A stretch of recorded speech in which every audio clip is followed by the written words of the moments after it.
There is no need to adjust your television sets or your computer screens or your cell phone screens. This is a blurred image of my coffee cup as I lean the phone up against it because I just want to chat for a minute. And plus, you know what I look like. It's nothing to get excited about.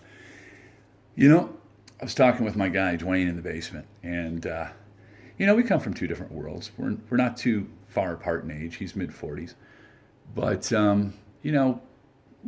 guy's been through a lot in his life, and he's divorced and he's got two kids. He's got a beautiful 16-year-old daughter and, from what I understand, a handsome, tall, articulate 19-year-old son that he has daily, if not every other day, interactions with and is playing a fatherly role with. And apparently he has a working relationship with his ex-wife, and he's also in recovery. And I admire that, and he gets up in the morning and goes to work and does his thing and comes home and, pays his rent on time and no issues. But sometimes, him and I kick it around socially and, talk about nuances and current events and, of course, the price of rice in China that keeps me up at night. But, the guy's got a brain in his head. And that, is good to be around people like that because I do consider myself moderately articulate and sentient. And, being around people, not just for the factors of like-mindedness or the common denominator or the similar, but just finding someone else that has their perspective on life and how things, are and may become and were, and that is of similar thought. I mean, there's always a comfort when you meet someone that's kind of what we call on the same page, or if not on the same page, at least in the same chapter of said same book. But for me, it's refreshing because, you never really know if you're on the right track, as it were, or, is my thinking obscure, or am I alone in this feeling of ideology, or, it's nice to get reassurance that, the sky is blue and the grass is green. And, there are yellow flowers in the garden. It's not just what I'm seeing through the proverbial rose-colored glasses or my slant on things, that other people are seeing and feeling similar things and feeling similar emotions. That reinforces that, okay, all right, cool. Maybe I'm not as in much dire need of therapy or revision or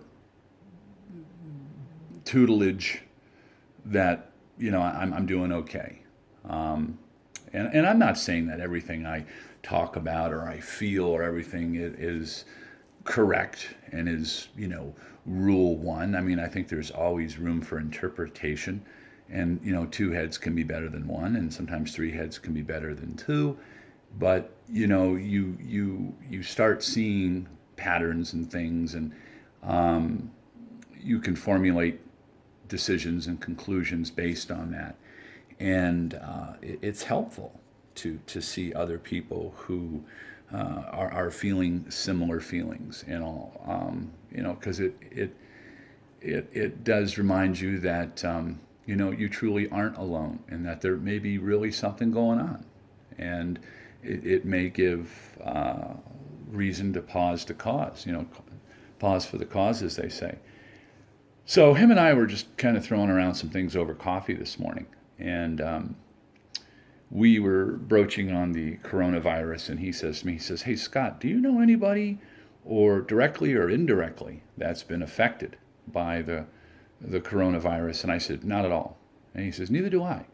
And the other day I happened to broach that subject with the fellow that lives upstairs, Lee, and he said, no, not from his perspective, but he said, I think he knew someone that was tested for coronavirus and it came back negative.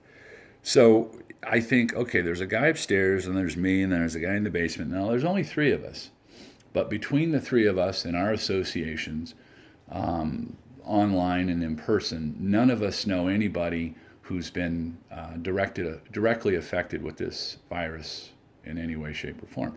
Not to discount the fact that it could be a real epidemic or pandemic or whatever. I'm not saying that I think it's total bullshit, but it does kind of beg the question. And I've asked some other people who are in different places domestically and geographically, and I haven't found anybody that has been directly affected either. So, it can't help but beg that question: is this thing really as bad as it seems?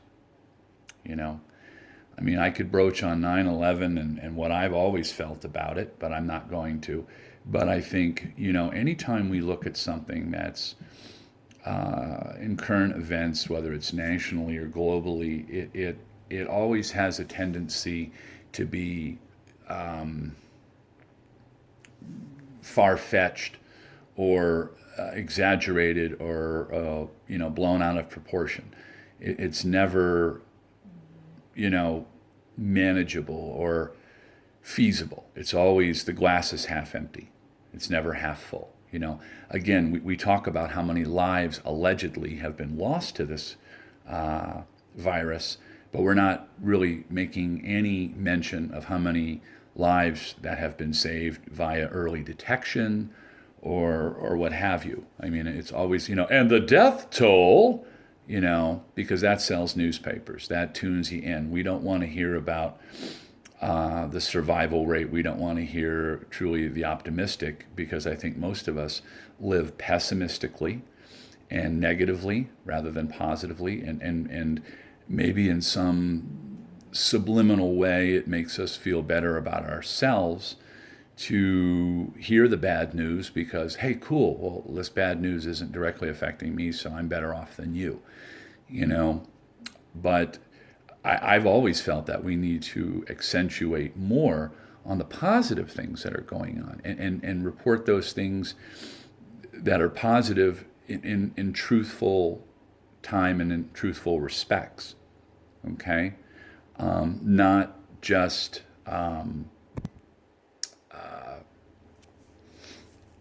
focusing again on the negative or again, overinflating the good news and leading people to a false hope, but accurately depicting the situation, but putting more of a positive slant on it than a negative slant, I think in a lot of ways would do us good. It would be much more cathartic and or therapeutic than to constantly put the negative slant on things, which is so easy to do,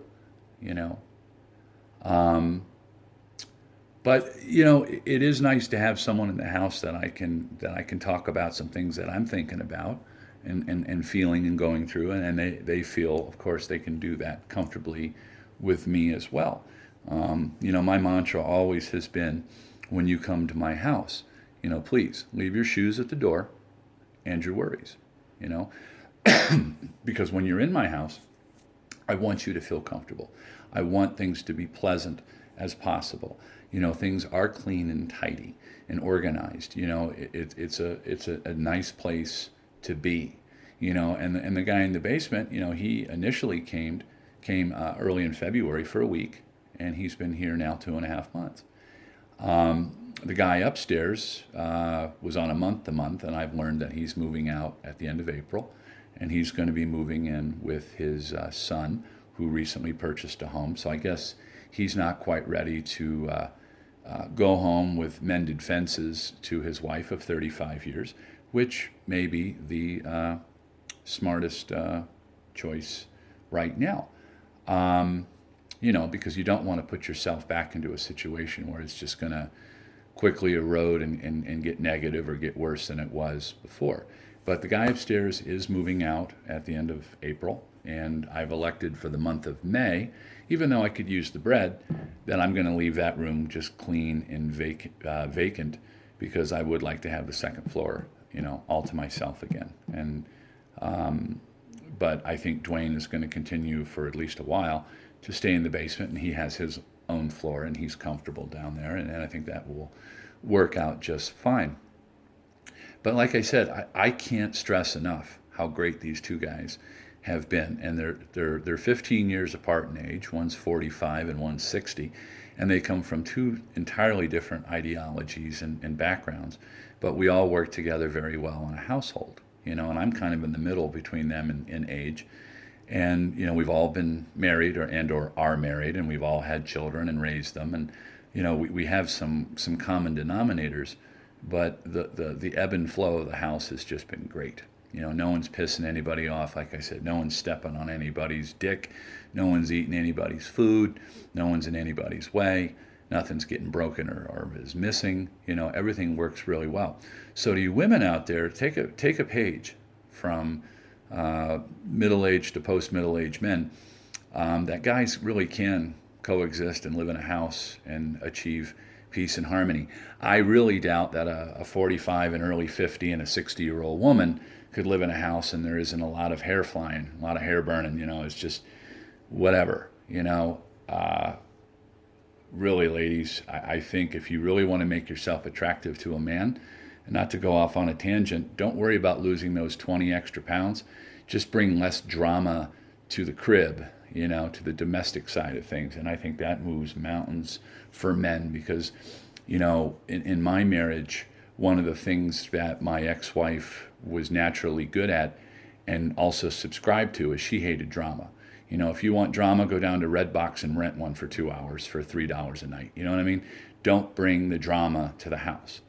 But we all do have levels of drama, but just don't magnify it. I think that's the thing that drives most men batty and ends marriages. It's all the fucking drama, and most of it comes from a woman. Work on that. I swear, if a guy said, "Would you like your wife to have a bikini body but has all the drama, or would you like your wife to be a little portly?" But she's just like the coolest person to be around and we work together as a team. I'll take door number 2, Bob. And I think most guys would, But not to get sidetracked, things are going well here. I'm debating as I look out my window if I want to go out and mow my lawn for the first time in the season, and cut the heads off of those dandelions. And I know I need to lay down some fertilizer. I'm just not really feeling motivated. So I think I may read or maybe go off to the grocery and, have people look at me because I'm not one participating in the mask program. I didn't take that class in college, Arts and Crafts 101. I really don't know how to make a mask. And I feel that, if I do the prudent things of staying, acceptably distanced and wash my hands and things, I'll be fine, And if I get sick and die from this, well, I guess, God needs me on a new assignment, right? But anyways, I hope this finds you guys alive and well and feeling good and being thankful and loving those people around you, because you got to remember they're going through it too in their own way. So, give somebody a hug. Don't allow this to make you feel that, we can't be